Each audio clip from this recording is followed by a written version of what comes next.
Bismillah ar-Rahman ar-Rahim. Assalamu alaikum, brothers and sisters, and welcome to Albayan Live. I'm very pleased to be with you live tonight from Albayan Radio Station. I'm Abu Abdurrahman, and I'm very pleased to be joined by my dear brother Yusuf. Assalamu alaikum. Wa alaikum assalam wa rahmatullahi wa barakatuh. How have you been? Alhamdulillah, obviously it's nice to see you after all those years. It's been a while. To be to the masjid, Masjid Al-Azhar, where this place is. Haven't been here for a while, so it's just nice seeing the brothers, seeing yourself.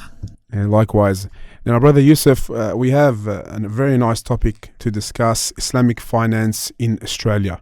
Now, before we discuss that, what is your background? Why are we discussing this topic? What interested you in this topic, and how did you even your journey to get to this great field that is very beneficial for all? Okay, Bismillah, alhamdulillah, wa salatu wa salam ala rasulillah. The thing that got me into this topic was I remember looking for Islamic finance options for a house myself years ago. And I remember approaching an Islamic finance organization, and they were explaining it to me. They gave me a stack of paper, a really thick stack of paper, and go, look, here's the contract, feel free to read it. Obviously, I didn't understand too much. And then basically I asked them the question, how is this halal? And then they gave me the classic example of, look, it's like meat, like halal meat. There's halal meat, and there's haram meat, and this is like the halal meat. So based off that, I was quite turned off Islamic finance. I never went back, obviously, but from that point onwards, I felt, look, I wanted to learn a bit more and discover a bit more myself. So that led me on to, and during that time, I just read so many Islamic literature in English that you start to, even especially back then, 10, 15 years ago, you reach a peak, right? You reach a peak where there's no, how many books can you buy at the Islamic bookstore? And then you start realizing, look, you can't, it's no longer sustainable. You need to then study Arabic and then further your studies. So that really led me on to study Arabic and do a Sharia degree in fiqh, and go on now to do my master's. So it's really encouraged me then now to move on and study more, and then be able to explain it back to the people, which I try to do as much as I can, what Islamic finance is, and explain it in a way that people can actually understand, the average person can understand, because I think there's a large gap between the expectations of a normal person, a Muslim person in the community, versus what some organizations do. So going back a bit more about myself. So I've worked in the corporate world for a while. Obviously now I'm doing a bit of consulting work for Islamic finance organizations. I try and help them in their Sharia compliance, but also I do a lot of other commercial work to help them as well. In regards to degrees, always sometimes you want to show the papers. So obviously I had a commerce background, a finance and accounting background, which helped me in this. A master's in business as well, in business administration background as well. And then that was combined with the Sharia in fiqh, and now a master's in fiqh has really helped me to understand this topic from both perspectives, and which is why some organizations like to hear what I have to say, I guess. You skipped something that me and you both have in common, and that is Cairo, Egypt. I did not go to Cairo, Egypt, but I have studied with teachers from Cairo, Egypt. That's right. So that's the link there. Learning Arabic with Egyptian teachers. Yeah. So learning, subhanallah, there's only so much that one can do in studying Islam in English, subhanallah.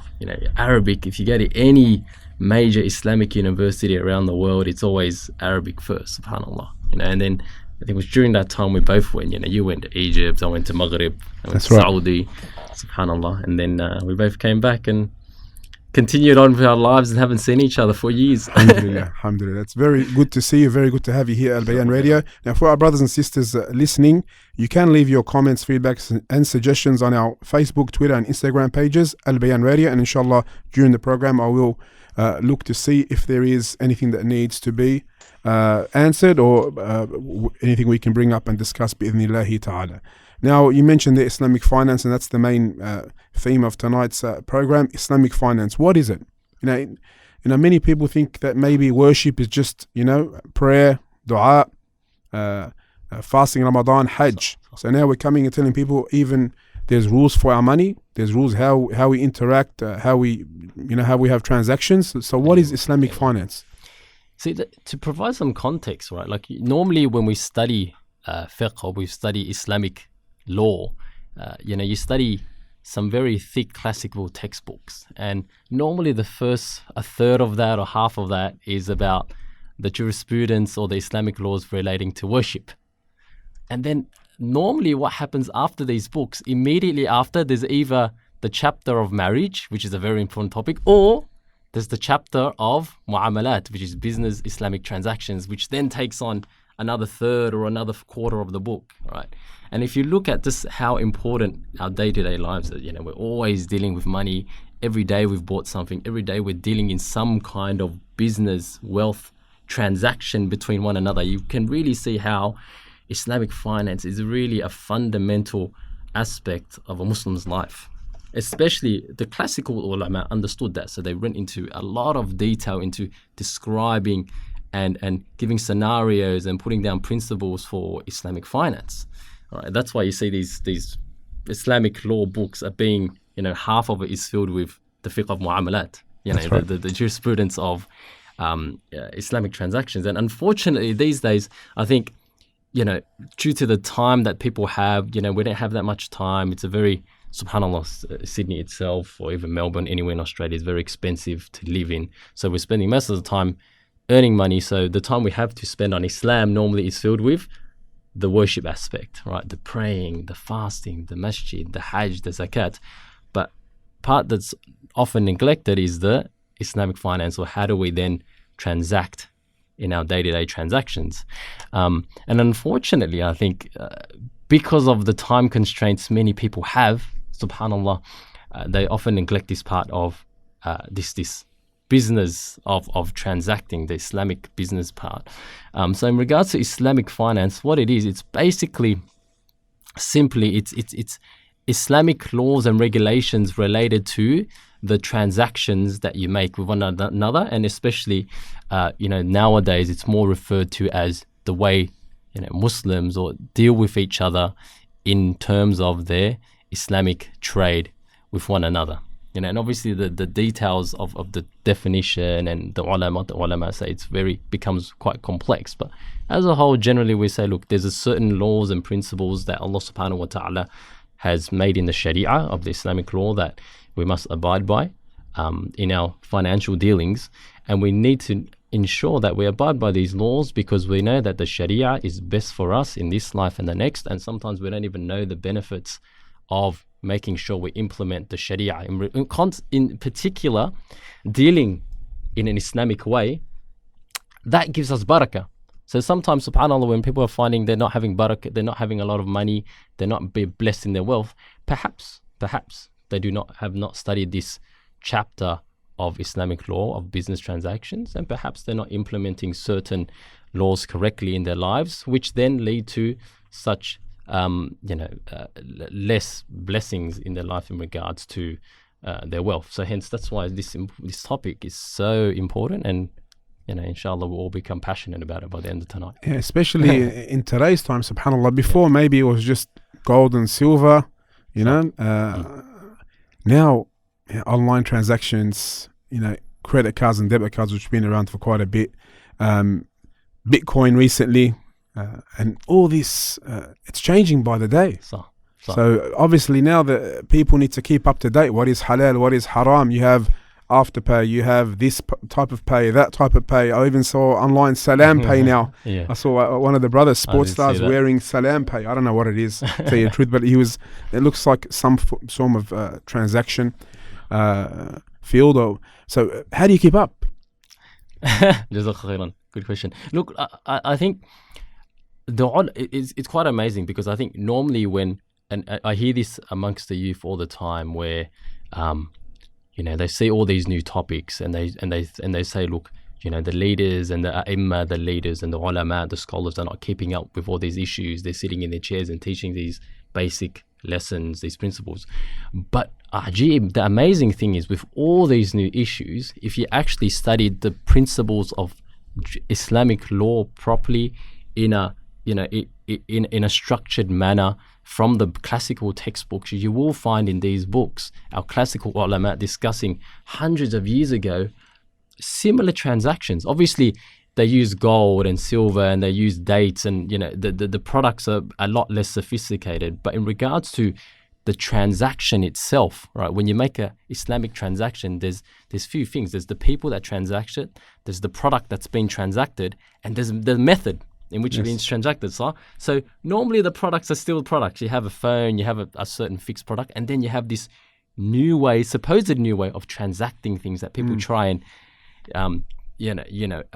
implement to do more business. And subhanAllah, you have these massive conferences, Islamic finance conferences, of how to deal with these new cryptocurrencies and Salam Pay and all these different new ways of doing business. But however, when you look at these conferences and you speak with the ulama, the most classical of ulama, it comes down to basic principles. They'll analyze such a transaction, they'll place it under a particular chapter of fiqh, of Islamic law, and then they'll analyze it based on that way. So subhanAllah, with the Arabic language, with studying structure in a structured form, in a methodological manner, someone is able then to find the solutions to all these day-to-day problems. The challenge is people want quick fixes.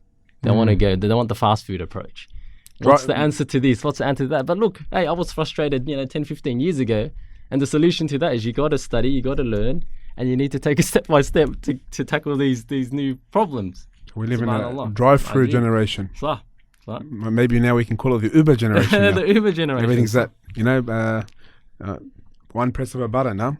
Now, you mentioned a few things there which were quite interesting, but you said you work in consultation. Now, the general person out on the street, he wants to know more about Islamic finance. How does he start? Should he just buy a general book, go to his local masjid, do an online course, call someone maybe? What should he do? Exactly. That's a beautiful question, Nedal. Look, the general person, if he hasn't studied any kind of, there's a few types of general. Someone that has never studied any kind of Islamic law or anything like that in his life, so obviously he should start with the basics. Learn how to worship and pray, his relationship with Allah subhanahu wa ta'ala. Then when you want to move to the next level, obviously you go to your Islamic colleges that they offer here, that they offer at the many centers around the major cities. There's Islamic centers where you can do structured courses to then study basics of Islamic finance.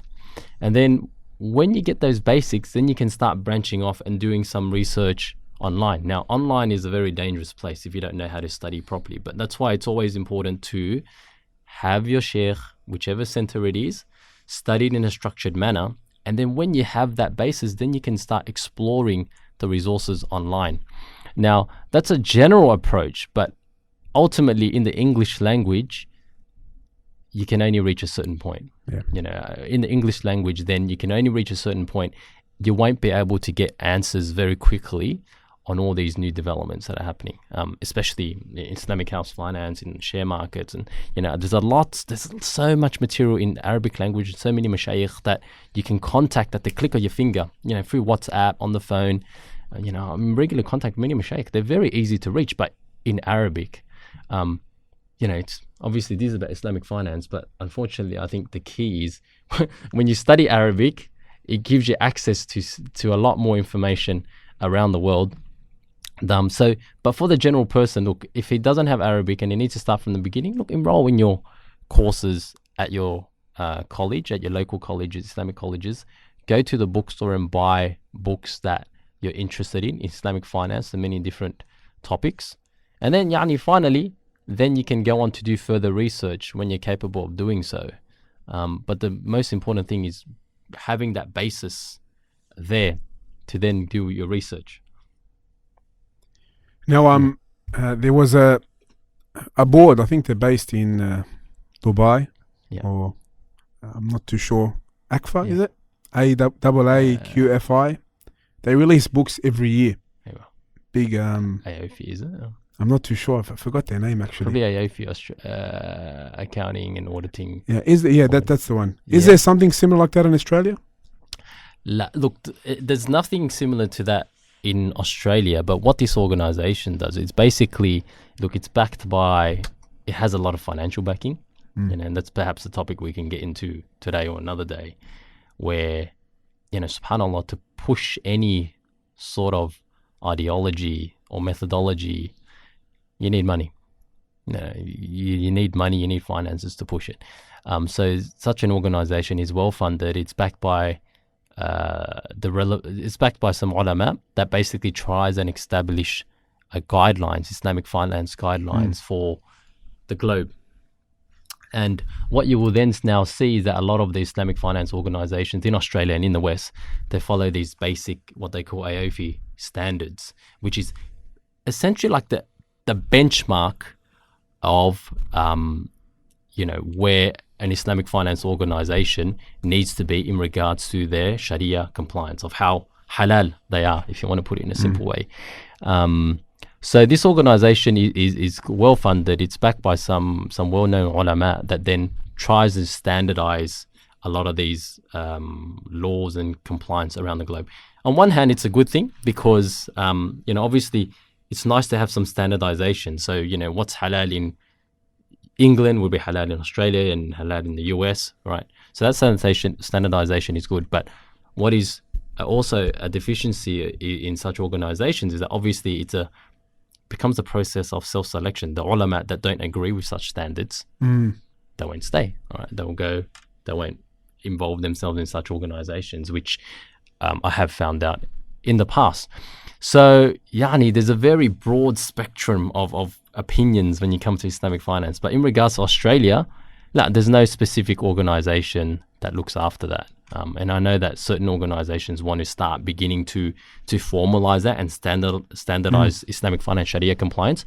But what is happening now is that every Islamic finance organization has their own Sharia bodies that makes their products Sharia compliant. So you pay a fee, they'll audit your Sharia processes, and then they'll give you a certificate. Then you present to the people.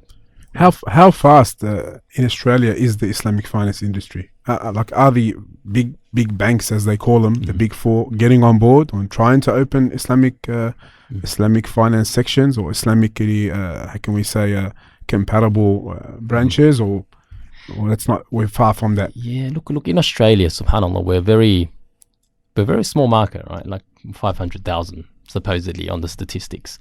And that 500,000 assumes that everyone is religious. I remember seeing some stats that it's only, I can't remember the percentage, but it was less than 30% of people really would take Islamic finance if they were given the options. It's I saw some research, I can't remember which uni, but it was very interesting to read. So of that 500,000, then you have a certain amount that really want to invest in Islamic finance. So normally the big banks or any business-minded person wouldn't see profitable opportunities in serving the Islamic finance industry in Australia, which brings me, let me write that point down. I think that's a good point, right? Serving the community, because I think that's not done enough. Maybe they're trying to target our neighbors, which are obviously a lot more Muslim population, like Malaysia, Indonesia. I think some of them do. They have branches internationally. Yes. So that's one aspect of it. So one aspect is from an individual consumer perspective. It's a very small market. The big banks aren't that interested in that. But what the banks and other organizations are interested in is attracting the international funds. The oil money from the Middle East and the money from the Asian region. That is the attractive piece, where I do know that some larger banks in Australia do want to then deal in these markets, in the Islamic finance markets, from the perspective of really channeling the investment money from overseas, Islamic finance investment money from whether it's in the Middle East or Asia, into Australia, to then provide certain products in a Sharia compliant or halal way. I mean, that's where a lot of the focus is. And that's where a lot of money is being poured into, a lot of influence is being pushed in trying to attract these foreign funds, large organizations, this foreign money, foreign halal oil money, or Muslim money into Australia. But I think what's neglected is the individual consumers. You and me and so many other organizations and people want Islamic finance solution, and sometimes there's a gap between the demand of the people and what other organizations are chasing. But overall, look, I think the Muslim communities, there's a lot of demand there in the Muslim community, but in regards to the conventional banks, there's not much interest in serving the regular consumer, but they're interested in the big deals, right? That come from overseas. There's a lot of money that comes from Asia into Australia to, for example, purchase. They structure it in Islamic finance way, in a Sharia compliant way, to then purchase massive buildings. So then they rent out, right? And then they receive rent, and then they transfer this money back. So that interest is there, and I think from a business perspective, from a consumer perspective, it's not there. And that's my passion. I think my interest, and probably everyone's interest, and everyone involved in the da'wah, is that they want the average person to have a good quality Islamic product that they're comfortable with from a deen perspective and from a knowledge perspective. They understand the product and they want to implement, and they take these products from from the iman, saving themselves from hereafter. You mentioned that the average Muslim halal product is what we should try to provide for him. Yeah. What is the most sought after product? Islamic finance is very broad. Is it housing? Is it investment? Is it whatever it may be, keeping your money safe, or whatever it may be? What's the main product that the Muslim, let's say, consumer is looking for? Look, from my experience, from the average consumer, there's three things I normally get asked. One is a house. Okay, they want Islamic house finance. How do I buy a house? How do I buy a car? Yes. I have money. Where do I invest it? I thought you were going to say wife. How do I get married? The third one, house, car, wife. You've got it all. I'll keep it from the Islamic finance perspective rather than that's it. So look, so house, car, investment. They have some tens of thousands of dollars. What do they do with it? And obviously, the last one is super. All of us have super. All of us, many of us have super. Where do we invest it? So those are the four key topics that people want. House, car, investment, and super. And Ajib, I think slowly over time the community is catering to all these products, and the question then comes is then you have different types of consumers, right? You have certain consumers that think everything Islamic is a rip-off. They'll just go straight to the bank and they go, look, it's the same thing. Mafar. There's no difference between the two. Although I disagree, and I think that was one of my questions actually. Yeah, we'll bring it up earlier. Yeah. Note that. All right. And then your other typical consumer, your other consumer is the type that, look, if it's Islamic branded, they'll take it. All right. So that's a different. And then another type of consumer is if a certain sheikh or organization approves it, they'll take. And then the highest, most difficult consumer to take or to address is those ones that, like yourself and myself, that really want to know, is such product halal? Does it satisfy the criteria of the ulama that has set, of the madahib, of the four schools of thought? Does it actually fulfill the requirements? So then they get really deep into that. All right. So those are the different types of consumers, and depending on who they are, they have different approaches on then how they want a car, how they want a house, how they want to invest their money and super. Does that address that, or did I go too much on a tangent? No, that's now the most common one I've come across in the last 20 years, that growing up and people discussing in the community, is the house. Can I get a mortgage? You mentioned it there, and maybe we can briefly, because inshallah in future episodes we will have more specific Islamic finance topics to discuss. But generally, that's the most common reply when we tell brothers, for example, brother, keep away from these types of interest-based loans for your house. 1, 2, 3. Go to this so-called Islamic finance institution, and the most common reply, you said it, what's the difference? There's no difference. And there's even worse things they say. These people are 1, 2, 3. They're taking more than the conventional bank or the big banks. How do we reply to that? Generally, nothing specific. Yeah, that's a good question. Look. So normally when I teach these Islamic finance lessons, and when I speak to people about it, look, I think it's like a spectrum of, I call it the Sharia risk profile, right? Depending on who you are, depending on your level of iman and your knowledge of where you are at life, your circumstances, there's a certain expectation as an individual of what you want from Islamic finance, right?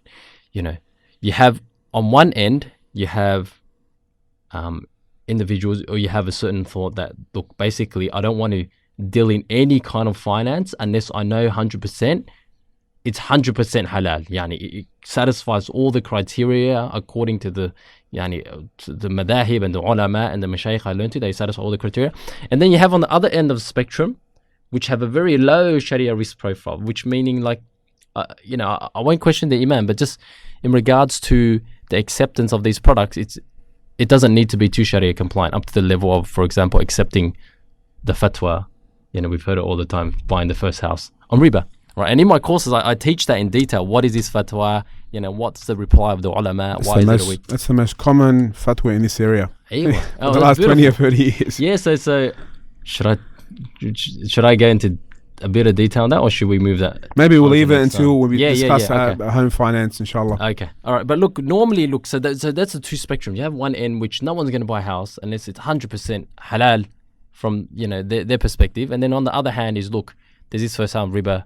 First house on riba fatwa that's given, and they want to follow. And then you have everything in between, which is essentially what these Islamic finance organizations try to offer, right? It's not perfect at 100%, but they try and implement what they can in the context of what is available from an Australian legal perspective. I think that's often forgotten by the typical average Muslim, in that they need to understand that, look, if they want an Islamic finance product, it's difficult to implement in Australia because the basis of the financial laws in Australia is based on riba, right?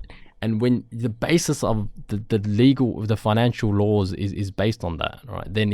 Then everything built up from those usul, those principles, support a riba type system.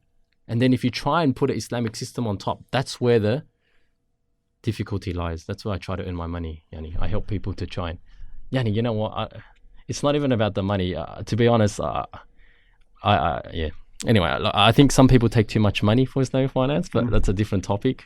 But I think there's not enough. I wrote the note down here. I think there's a lot of smart people out there that could really make excellent, awesome products, Islamic finance products, but they're too busy in their jobs, earning 150k, 200k. The earning's too much money to then say to them, look, brother, do it for a quarter of the hourly rate. Would you do that? They won't, right? They're too busy earning money. So I think there's a lot of talent out there that can really help the community out. But at the moment, I think there's not enough of those people out there, and hence, a lot of people complain, right, about you. Why doesn't our masjids have this? Why does our organizations have this? Or these guys are this and that, this organization. It's because I think the talent to help out isn't there, because I think everyone's too caught up in the dunya, unfortunately. But I think there's a lot of opportunities for this industry, Islamic finance, to be even better than where it is. But I think I diverted a bit, but that's an important point. Yeah, that point you mentioned is a root of all evil in our society today. Too much paying attention to the materialistic joys and pleasures of this world, and not thinking about the akhirah. But subhanAllah, Islamic finance, if we do it for the sake of Allah subhanahu wa ta'ala, we can increase our akhirah, increase the rewards in our akhirah. It's so rewarding. I think that's where subhanAllah, people forget that the Sharia, the definition of the Sharia is laws and regulations Allah subhanahu wa ta'ala has revealed for the benefit of mankind in this life and the next. That's it. Ajib, so they don't realize that if you sincerely intend to avoid riba and just pay rent for the rest of your life, there's barakah in that. You won't see the barakah, you don't know where it is, but there's barakah in that. If you sincerely, want to take Islamic finance, even though if you're paying how much more, because in your heart you have the belief that this sheikh is right, I believe in this opinion, and I'm taking this, in place of the riba products, then inshallah you'll be rewarded for that. But Hajib, I think people don't forget about what we how we started off at the beginning, right? You have these massive Islamic law books. Half of that is ibadat, is worship, and then another quarter or a third of that is in transactions. And by implementing the Sharia of Allah subhanahu wa ta'ala, especially in regards to Islamic finance, the barakah will come. SubhanAllah. True or false? A brother once told me recently, and he said, what will solve most of our problems regarding money is buy what you can afford and spend what you have. What do you think about that? 100%, SubhanAllah. It was funny once when I used to live in Granville, there was a guy that he lived in the same block as me, and he used to have a black ute, one of those Holden, nice, flashy, new black utes. And he used to have a Porsche just parked in his garage in Granville. And he'll park his ute where he'll park his Porsche in his garage, and then he'll park the ute right in front of it. Obviously, it's Granville. It's a pretty risky place. So he wants to make sure that no one can steal his Porsche, right? But I spoke to him one day, and I found out that he was the actual builder of the whole apartment block. And he bought his Porsche on cash. He bought many other things on cash. And then I asked him the same question. What do you think? He's a non-Muslim, all right? He said to me exactly the same thing. He said that, look, he's never taken a debt in his life. He bought his Porsche on cash. He bought all these properties on cash. He just bought cash. I mean, obviously, not cash, hard-earned cash, but it's all on his own money. SubhanAllah. And he's rich, he's healthy, and he goes, look, man, all his friends, he goes, he has many friends that take things on debt and stuff, and they're just working for the system. That's his words. And when you read a lot of these wealth books, they say the same thing. SubhanAllah, just live in your means. You don't need to go on large mortgages, large house to buy the 5-bedroom place, because Ajib, I know many parents who rented for their whole lives. And their kids are, mashallah, they're very successful kids. Alhamdulillah. They're very successful. It's not a prerequisite to have a house or to own a lot of things for your children to have a very successful life, whether it's in deen and dunya, or a combination of the two, Ajib. So I think that's a good point. I think it's missing a lot in those kind of values and those principles. Unfortunately, some non-Muslims understand it themselves. And us Muslims, we don't understand this concept of living in our means and not needing to buy things on debt. You mentioned debt there. I'm going to get back to it because I saw something interesting on your page, on your Facebook page. Maybe we'll finish with that. But just a question, a brother asked me to ask you. You don't have to go into super detail. Maybe you can leave it for an upcoming episode, inshallah. Married couple, young married couple, around 100,000, ready for a deposit, as the Australian dream. A small family, 1 or 2 children. Yeah. What would you advise them? General advice, like. Look, I think, what I normally do and what I teach and my conversations with people is always a process of education. I tell them from A to Z what's out there, and then I leave it for them to decide, because, all the fatwa and all the legal opinions are given already. I think it comes to a point where, brothers like this are asking, other brothers are asking as well, they really want to know themselves of are these options available to me? Does they want to invest or buy a house? Is that what you're saying? Buy a house, yeah. Okay. So it comes to a point where they start thinking about buying a house. From that perspective, I recommend that I recorded a series of 2 lectures with Aswaj as well. Yes. I think it's on the Aswaj Media website. That's right. Part 1 and 2, Islamic finance in Australia. Islamic house finance in particular in Australia. I recommend the brother to really listen to those 2 series and understand the products for himself. And then if he has any further questions and clarifications, to then ask your mashayikh at the local masjid. Because then I think and I think that's not occurring enough, and I feel that's a lot of my role as well. I educate staff working in Islamic finance. I educate your general people that want to understand Islamic finance, that here's how the products work, here's the A to Z. So in those lectures, I discuss from buying first house on riba all the way to all these other products in the market, and then I leave it for the person at the end to decide. Because sometimes I think, a person's individual circumstances, we're all different. Someone has 2 kids and I don't know what job he's doing. I don't know his I never give any kind of that advice alhamdulillah, we have many mashayikh that we speak to, for life advice and that kind of stuff. I'm just more interested in the education process. Yes. But I advise that brother to listen to their lectures, understand what's in the market, and then speak specifically to a sheikh for a fatwa, or for in his particular circumstance, in his particular situation, to then see what he should then do in regards to taking the products and whether he's comfortable with that. I think that's all, I think that's always missing, subhanAllah. I think people ask, they want a yes/no answer, or they want to be told exactly what to do. But subhanAllah, we live in a society where everything's grey. There's a lot of shubuhat. So sometimes the answer isn't an exactly yes/no, but it's like, here's the spectrum, and depending on where you fall along that, that's the opinion that you take. Beautiful answer. Jazakallah khair. You mentioned on your Facebook page, sometimes a simple debt can become quite sophisticated. Yet the Sharia is expansive enough to provide a solution based upon some core principles. Mm-hmm. And you mentioned here are some snippets from the Fiqh of Investing course. Mm-hmm. Hopefully we can run it again soon. Debt. Yeah. Why would you? Yeah. The person today, it's a big problem. People are drowning in debt. Yes. And what would you advise someone, apart from telling him don't get into debt in the first place, who's in debt? Look, subhanallah. Look, I think that the issue of it starts very young, akhi, subhanallah. Throughout us growing up, all this, we're living in a society where everything is about consuming. I see your typical Muslim brother at uni, they're buying all these iPhone watches and iPhone.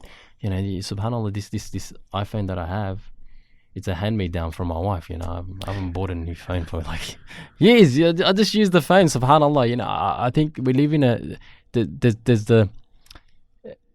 it's difficult to tackle from that perspective, right? Like it comes to a point where they've reached the end of the line, and you're telling them, and we're telling them to avoid debt. But really, the problem starts all the way from the beginning, where how we're raising our kids. 100%. What's the concepts we're giving our kids? When you do the dishes, I'll give you $20, and if that $20, you can buy whatever you want. Yeah, honey. What about, look, if I do the dishes for me, my darling, yeah, honey, I'll play with you a bit, or there's so many. So just from. It starts from how we raise our kids, the concepts, and then the context of life that we give them, so that when they become in uni, they won't buy these iPhone watches and iPhone this and that, and they're not even earning an income, akhi, subhanAllah. Ajib, you see, you beat all these junkies and they have the newest, greatest thing, gadgets. But so it starts really young. I think the advice is, first of all, you need to work with the younger generation. With any problem in society, there's how do you address the problem by itself? How do you actually work with the people that are in the situation? And then how do you educate the next generation to avoid them falling into the same situation, subhanAllah, right? So we need to first educate our kids in fighting against this wave of materialism and consumerism in the whole society. And it starts from the rewards we give them as a young child. And then for our brothers and younger brothers and sisters who are starting to earn income or about to earn income, be sensible in how you spend your money. I think financial education is missing in the community. You don't have to buy the brand newest and great things. You can go on, if you're just recently married, you don't need to buy brand new everything. You can go to Gumtree and pick up some great stuff, subhanAllah. There's so many different perspectives to take. And then finally, for the person who's actually stuck in debt now, obviously we advise such a person to try your best, make a lot of assess your life. What are you doing in regards to your dealings, your financials that are not pleasing towards Allah subhanahu wa ta'ala?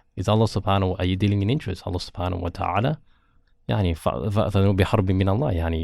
subhanahu wa ta'ala is declaring war, is giving such a person a clear threat of war, declaring war from Allah subhanahu wa ta'ala. So if that's the case, how can anyone actually have barakah in their lives, or in their financial lives from the beginning and then from the rest of their lives?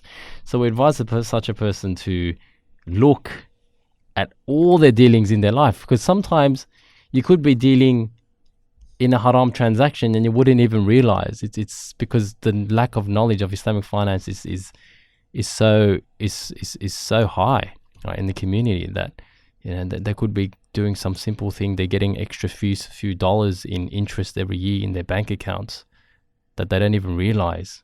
That could be affecting their barakah. They could be not be giving their zakat properly, and that's affecting their barakah. There's so many things that someone could be transacting. They own a business and perhaps they're charging an extra cent or two. They're not doing their job correctly, or they're not providing the appropriate warranties. So assess their lives, look at exactly and go step by step. What do you do from your transactions on a day-to-day basis? Are you giving charity? Are you giving sadaqah? To then assess your life and give yourself a reality check, and then maybe Allah subhanahu wa ta'ala will free such a person from debt and give them a lot more barakah in this life and the next. Jazakallah khair. You mentioned there to pass me down. That's rare today.